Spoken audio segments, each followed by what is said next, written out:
New South Wales has recorded 19,843 new COVID-19 cases, while Victoria reported 8,349 new infections in the past 24 hours. 4 people with the virus in NSW. There are 1,177 people in hospital and 44 people in ICU. Case numbers have dropped in comparison to yesterday's 23,702 COVID-19 infections. Hospitalisations have also dropped from yesterday's 1,182 hospital admissions, however ICU admissions have risen by 1. Victoria has recorded 8,349 COVID-19 cases overnight. 9 people with the virus. There are 250 people in hospital with the virus and 18 in ICU. Victoria recorded 9,244 COVID-19 cases yesterday.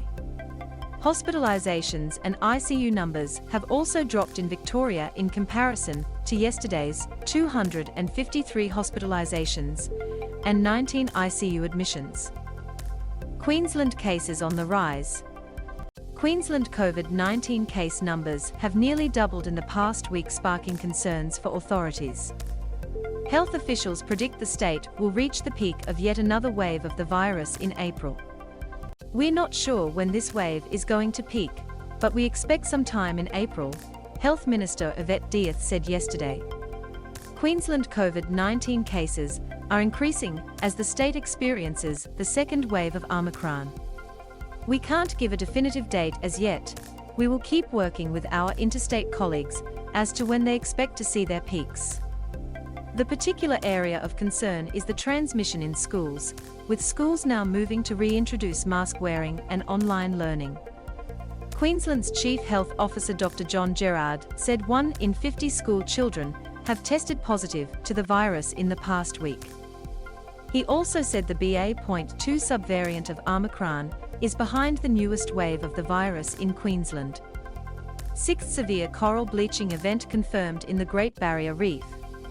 Queensland's Chief Health Officer Dr. John Gerard said restrictions would not be reintroduced yet. Case numbers have increased more than 50% in the past week. However, officials have been quick to reassure Queenslanders restrictions would not be reintroduced every time there was a new wave of the virus. We're not going to overreact every time there is another wave of the virus, Dr. Gerard said. We're not going to suddenly increase the public health measures because we're seeing an increase in a wave. This is going to continue to happen over time. Ukraine says 300 in theatre attack as hunger grips cities. Ms. Dieth said COVID-19 restrictions would be reviewed after the peak of this wave of the virus in April. The state reported 3,000 and 9,730 COVID-19 cases yesterday. Your COVID-19 questions answered.